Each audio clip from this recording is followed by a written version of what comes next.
I don't know if you can hear me. There's a low note there. Ooh. I don't know if you can hear me. Okay. I don't know if you can hear me. It's there. All right. So now that I'm going to sing it to you, then you're going to sing it back, and we're going to see if that low note's trouble. If that low note's trouble, we're going to dig into that first. So the notes are... I can go down to a G3. Oh, okay. All right. Then, yeah, it should be fine. No, you can go lower. We're going to get you lower. Okay, so for now, I don't know if you can hear me. I don't know if you can hear me. All right, so let's grab that note. So for those of you watching, basically what I'm going to do is I'm going to grab a scale that's within that section, and I'm going to lead her on from the top down to that note. So we're going to do me. We're going to do an E. So you're going to do E, E. Oh, God, where are we? There we go. E. E. All right, so we're going to grab you up here. E. E. Good. Okay, so what's going on is you're thinking of the notes, and I can see it in your head going da da da da da down here. I want you to think of the notes being super duper nasal and forward. E.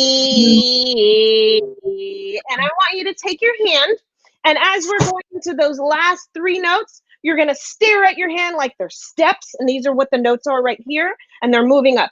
E.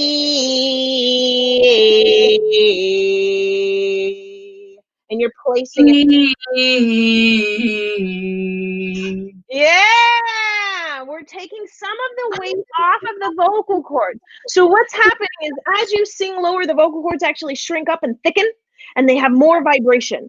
And so what we're doing is we're just trying to lighten up as much as we can while still strengthening the muscles that control it. Because we're hitting that note, we're still strengthening those muscles, which means once we get a hang of this, then you can add in the sexy, deeper tone if you want. But for right now, it's going to be here. I don't know if you can hear me. Is it a me? Me. Because it's going to strengthen them. Okay, so let's grab you down to there. We're going to start from here. You're going to ping it, which is that annoying Nina, Nina, Nina kind of voice. Like you've had a lot of caffeine and you're just a little brat and you want to like smack yourself. That's the voice that I want. And then we have our three stairs. So you're going to do a E.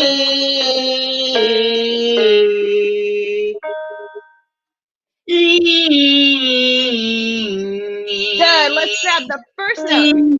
E. Good. Try it again. E. There you go. Good. And then E.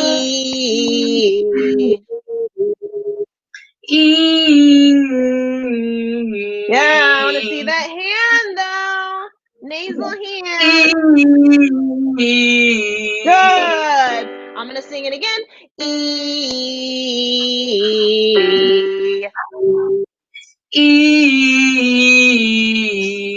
Good. E. Oh, sorry, I'm trying to look at you. Look at there. E. Sorry, one more time. E. There's your starting note. E.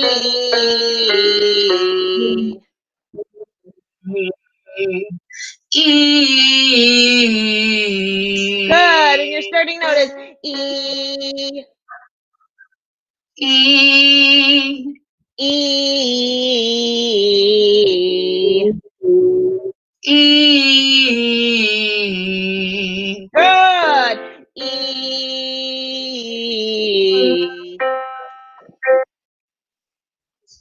Sorry, one more time. I know, it's the delay is so bad on the live from this to that. And those of you that are watching, when we do this in Skype, there's not nearly as much of a delay. There's a huge delay because we're live and streaming to YouTube. But E. E. Good. Let's give you the first note again. E. E. And then lead from there. E. Good. We're close enough. E.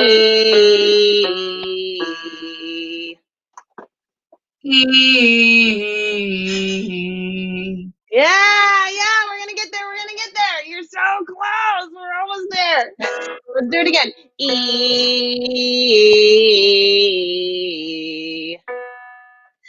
E. Yeah, so I want you to fully concentrate on the first note because you keep starting a little bit higher than the first note, but you're leading into it correctly. It's just that first one. You keep going back to the same note. So I want you to hyper focus on the first one and lead from there. So our first note is E.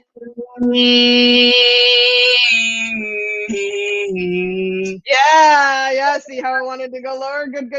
Okay, let's do it again. E. E. Good. Do that one again. Now that you have your first note handled, I want you to again concentrate on the nasal craziness. E, not E. E. Good. So what we're hitting right, we already hit it. We're going to hit it again, but you just hit. So you said that you could do a G. We just hit an F below. I know you can go lower. I would suggest we're going to do it a few more times and then we're going to move on from here because remember I told you I'm going to like verbally vomit on you with information in 20 minutes. But this is what I want you to focus on. In order to strengthen those low notes is two things. Nasal ping the crap out of these notes.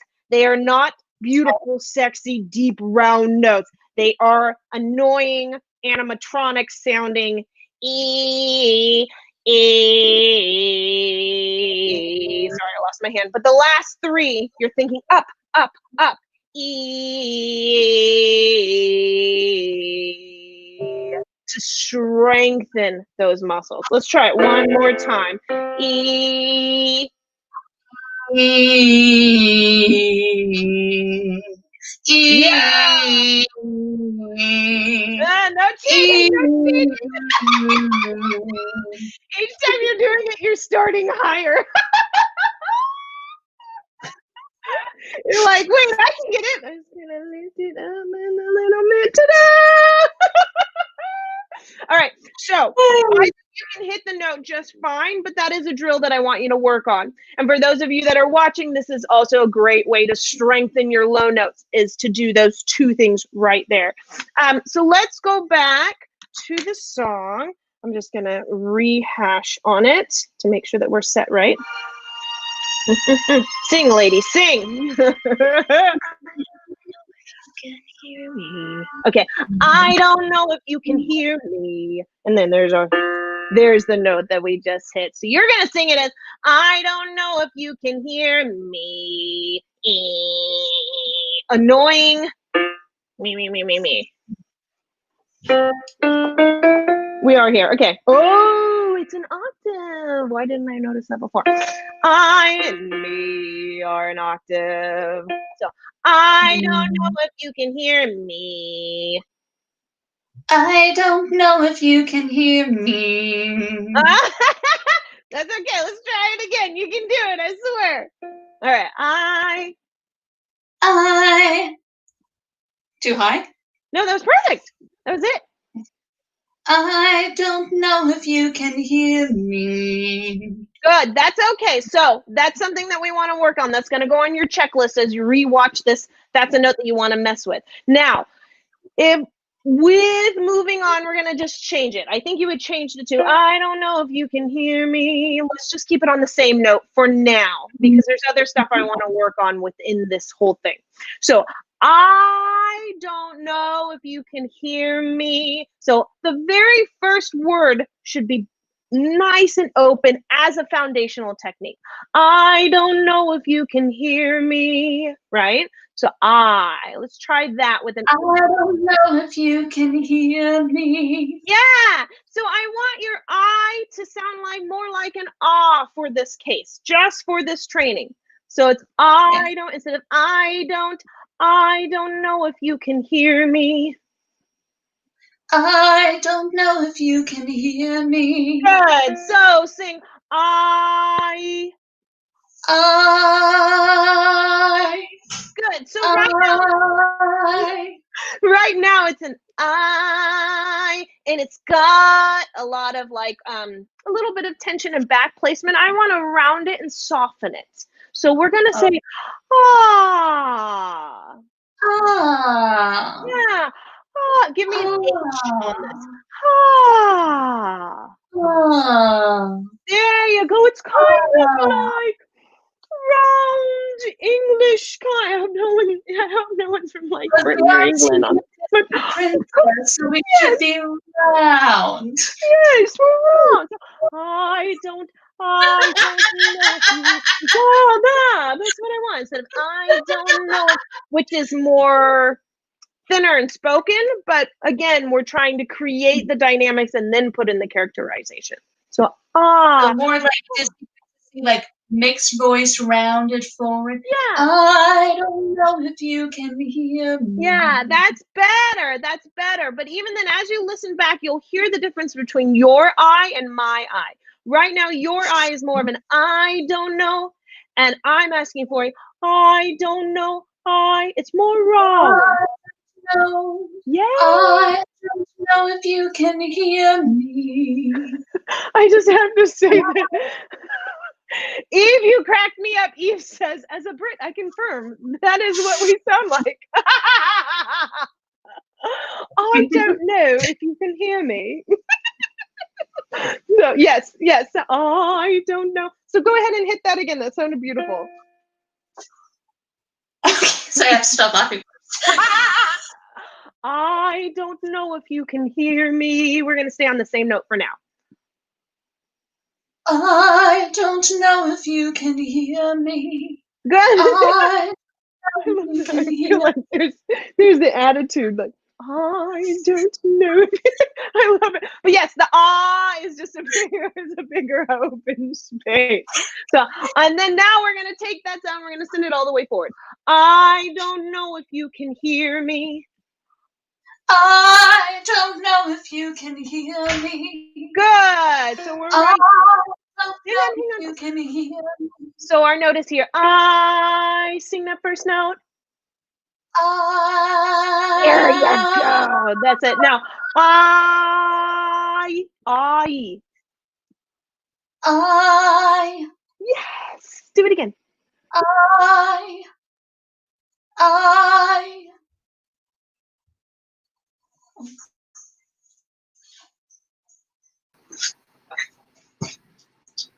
Oh, hang on. Sorry, I've been teaching all morning and my headphone died and I'm just switching over. It's going to do its little thing. Because if I hear you on here, then it won't. Yeah. Oh, yeah, I'm sorry. I always do that. I don't think about it. Like I always just whatever throughout the house. My husband laughs. Well, I have this app on my phone that will show you your key, your pitch, and I can go from F3 up to F5. Oh, that's good. Good. So a 2-octave range is about a standard range. A 3-octave range is someone who trains, so someone who's a little bit more stretched and evolved within the throat. And a 4-octave range is considered advanced, and then you go on from crazy from there. So 2 is healthy. 2 is pretty standard. 2.5 to 3 is where you kind of want to be. So I think definitely even with the training on those low notes to lifting them up, and then opening up the spaces we're doing right now on your high notes would also help as well. So let's go back into that now that you can hear me again. So we have, I don't know if you can hear me. Yes, I can hear you.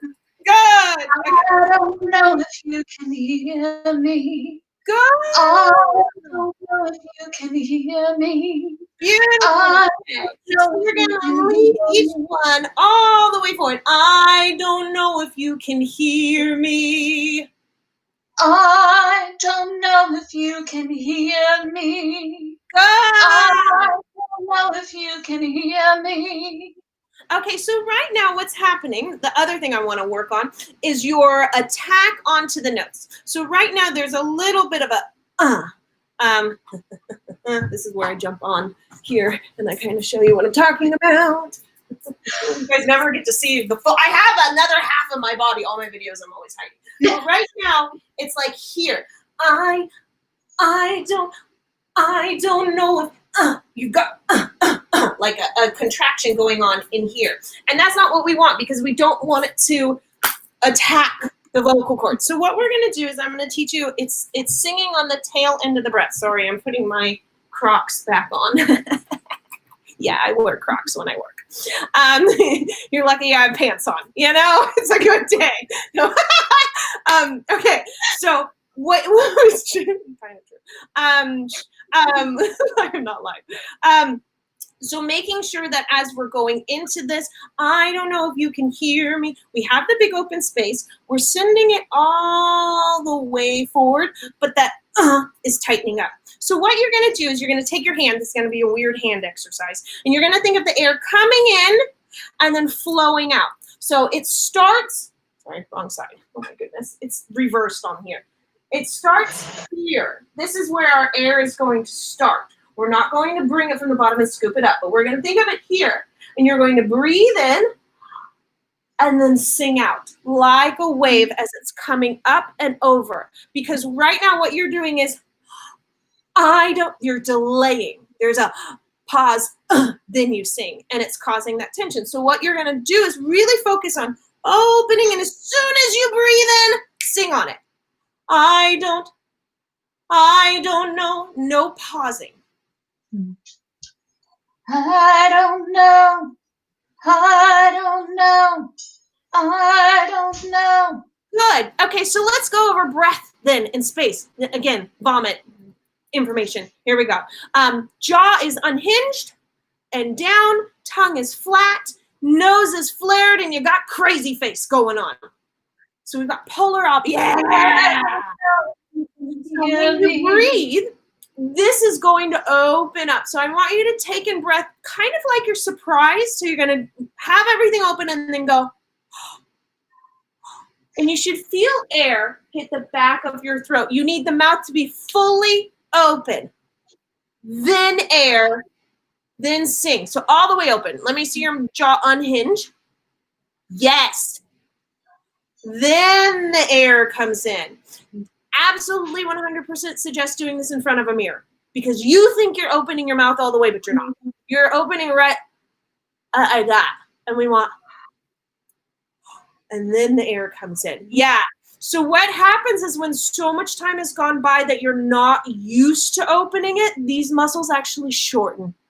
And so it feels like a yawn, almost like a yawn. Yes. That's exactly what it is. So as much as we can in this moment that we're running through this is you're going to open up all the way, then take in air. Don't open up and take in air. Open up, and then take in air and sing. I don't know. I don't know. Good. So make sure you separate the two. Open, then air and sing. I don't know. Good. And we are here. I don't know. I don't know. I don't know. Good. I don't know. So right now you're still opening mouth and taking in air at the same time. So you really need to mentally switch the two, which seems easy for those of you that are watching. You're like, oh, I could do that. Yeah, try it. Try it. It's much harder than you think. Yes, it is. Right? Because it's a habit we've created. is also a great warm-up to do in the car. Those of you that are in my Facebook group, I'll pop that up. I posted this up just yesterday saying this is a great thing to practice in the car. That's it. Separating the two. So let's try it with that note. So we have open, air, and then sing. I don't know if you can hear me. Good. And we're back down to here. I is your first note. So it's a little bit lower. Right now you're doing I, and it's I. We're going to open, air, and hit it. I. Good. I. Awesome. So much more space. I know there's a million things going on in your brain. Now let's do the whole sentence. Who knew I could break down one sentence? So amazingly detailed. One sentence. So we have, I don't know if you can hear me. I don't know if you can hear me. Good. Try it again. Open, then air and sing. I don't know if you can hear me. Good. Okay, so moving on from there, because I only have a little bit more time with you, which, oh goodness. Yeah, we got to start wrapping up. But another thing, what I want you to do with practicing this song are the few things that we went over. Open mouth space, so really exploring this. Sending the sound forward as you're going through this. Open, then air, and sing on top of it. Don't delay, but actually sing right on the tail end of that as it's coming forward. Once you get in the low note, of course, thinking of the low note heading up. Once you get the pieces together, then mentally and stylistically, then you can start messing with the dynamics. Because I can hear that you want to feel that. You don't want like, I don't know if you can hear me. It's, I don't know if you can hear me. Because it's like, you know, you got to get some of that in there. That comes after. And I'm actually looking at putting a micro course together for that. But the easiest way to tap into the emotion of it is to think of something that happened to you in your life and connect the two. So tell me real quickly, what is the song about? The title says it all. God help the outcasts. Okay, perfect. So can you relate to that? Is that something you actually can relate to in your life? Oh, very much. Very much. Okay, so what I want you to do, and we won't dig into it too much, but as far as mentally wise, you would think of when was a time in your life that you felt like an outcast. And I want it like what you'll do is you'll journal it through, and you have to get as specific as possible of a specific time that something specifically happened to you, and you're going to dig into what did it smell like at that moment in your life? What was the temperature outside? What colors and shapes come to mind? And it may be random, like I have one that for some reason a plaid shirt comes to mind, and I have no idea what that means, but it triggers the emotion that I need. And then below the lyrics, you'll write out, like, I don't know if you can hear me. That might connect to the moment when you felt like a total outcast, and then you were, I'm just going to paint a picture, but you were sitting on a bench at that moment right after it happened, and you were starting to cry. And so right under the text, you would write bench, wooden smell, cold, whatever will trigger it. And so then when the words come out of your mouth is, I don't know if you can hear me, you're not singing as her singing it. You're singing as that hurt person sitting on the bench at that very moment, and you're putting that emotion behind it, which relates to you. And this is a great thing to do even on a song that I just did a review on She Used to Be Mine, which is about her being pregnant and how it like changed her life. I've never been pregnant. So when I sang it, I couldn't relate to being pregnant, but I could relate to being in a situation that was out of my control that just screwed up my whole life, and it wasn't what I planned. And that's what I sang it with, that feeling and connection behind it, because I can't relate to being pregnant. So this is just a Right. great way to, once you do that, then you can start digging the subtext. And what will come out will start to just naturally come out with now the foundation of the correct singing below it. Because we've got just vomit. Yeah, the tailored breathing technique. That's actually good. That's not something I've come across before. And there are YouTube videos in my channel on how to breathe. There's a few of them. There are 2 playlists: singing tips and tricks and hacks, I think it's called, and then singing for beginners. And those 2 playlists, for those of you that are watching, are in my playlist. Just scroll on down. I'm going to start coming out with more and more tutorial videos. Truthfully, I had to do more video reviews just to get a crowd coming in.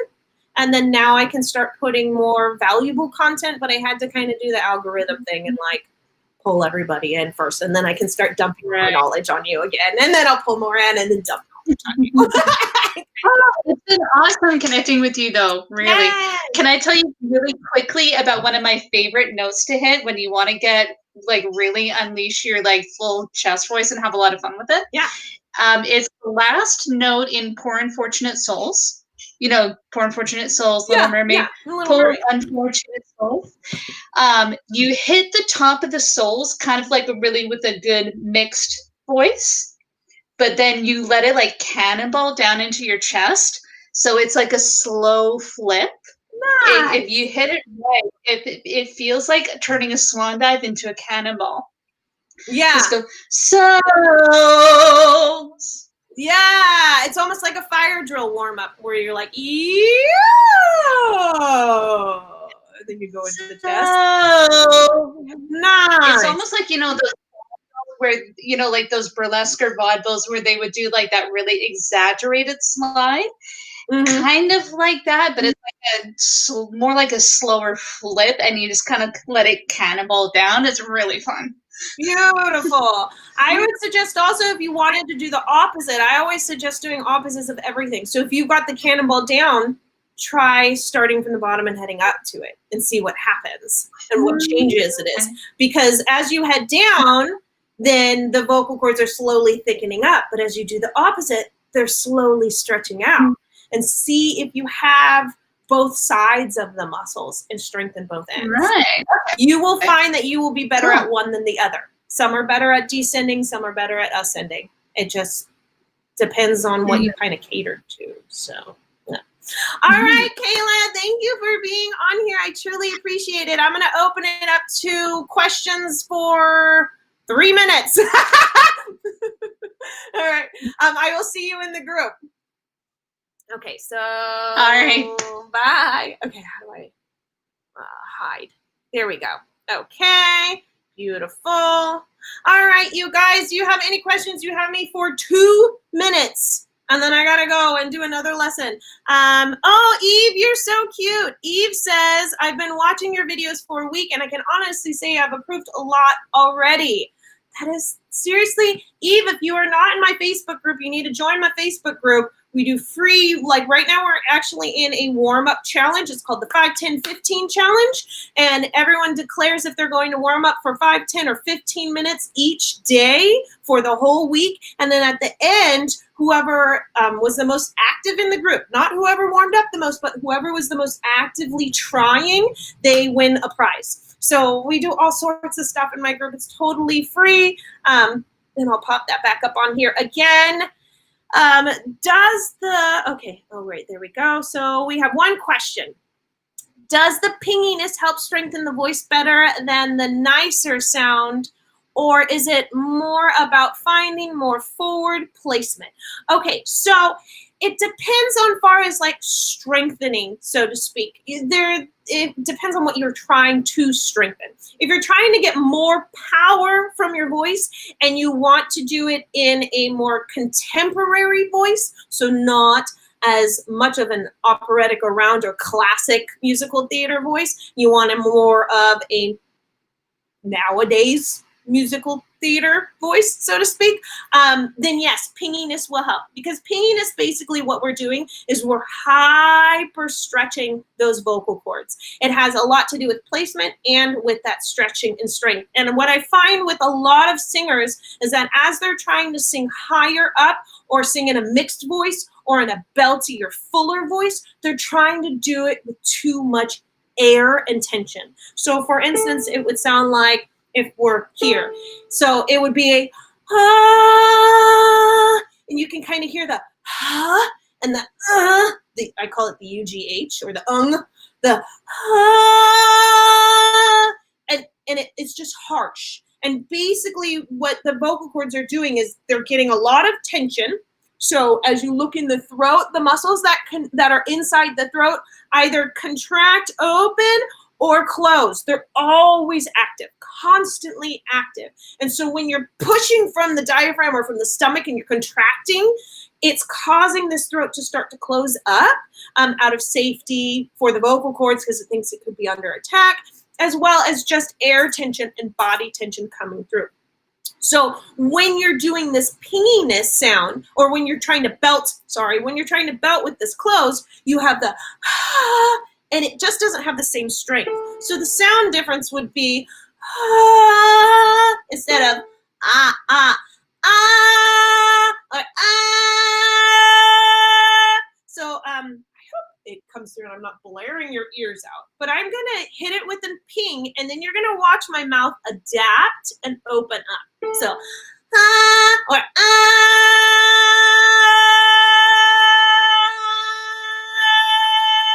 I don't know if you can hear the difference within it. But one pops up in here, and I've got this voice, which is the foundation that you want for that mixed voice. Not a push, but just this kind of voice, which means we can also do it in a quieter tone.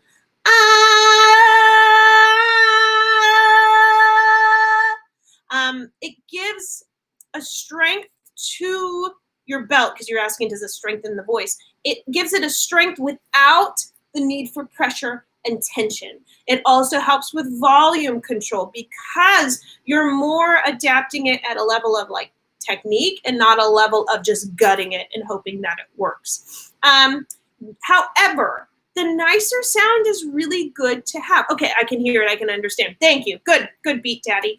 The nicer sound is also really, really good to have because it gives you the versatility, as well as sometimes, I know with my voice, I mean, after years of working with it, sometimes I do find that as I'm going up into like my ultra highs and my whistle tones, to keep that ping is really hard to do. And truthfully, it sounds a little bit harsh. So like, let's say we're up in here, right?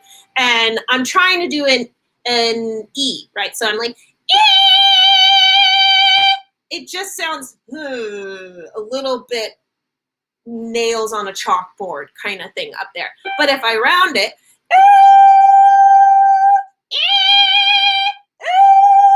you can kind of hear how one is a little bit more ear-pleasing. I don't know what to say. And I do find sometimes that as I'm heading up higher, is a lot easier for me to hit rather than it's more open and more relaxed as you hit up into those highs. And so it is good to have both, as well as it gives you the control. Sometimes when you're hitting in a belty note, let's just say you want it to be belt and then soften. It gives you all of those tools to put into your box. But most people only use the air and tension. They only use that rounder sound, and then they're wondering why they can't get that mixed voice. And it's simply because it's an approach with too much tension and too much air. And so starting at super low volume. Yes, I know, Beat Daddy, I'm just running all around it. It is preferred to do both exercises. I absolutely suggest that. What I suggest is starting off with an exercise that works for you, and you can kind of expand your range within it. Once you get comfortable with that, switch over to the other one and start slowly etching away at it. Don't sit at one too long. Just really kind of even them out to get used to the difference of them, so then you can have control over them, as well as it works the muscles in different ways. It works your mouth in different ways, and realistically, the idea is to create the sound and then adapt it. We want the least amount of effort in here, the least amount. And then we want to adapt the mouth and the throat and the nasal terminators, or like nasal pharynx, the space up here. I'm like trying to think of an easier way to say nasal terminators. You're like, what the hell's a nasal terminator? That space up here to adapt and then adjust to what sound we want the audience to have, but the same amount of effort, which is like the difference between making one note in a closet full of clothes and then the same note being played in a bathroom. The note being played in the bathroom is going to sound amazing. The note being played in the closet full of clothes is going to sound really muffled and quiet. The same amount of effort, the same note has been created, but it's the environment that has changed. And that's what you want to do, is get really good at adapting your environment. Okay, I am late for my next lesson. I've got to go, you guys. Please join my, how do I hide this thing? Please join my Facebook group. And then I got to do my outro thing, because I always do an end card on here, and I'm on this side. There we go. Okay, this is going to be really weird, but go ahead and click here for my free cheat sheets, downloadable stuff, and all that cool things. Click here for a video teaching you how to improve your voice, and come hang out with me in my Facebook group. The link is down below. I will see you in the next song. La, la, la.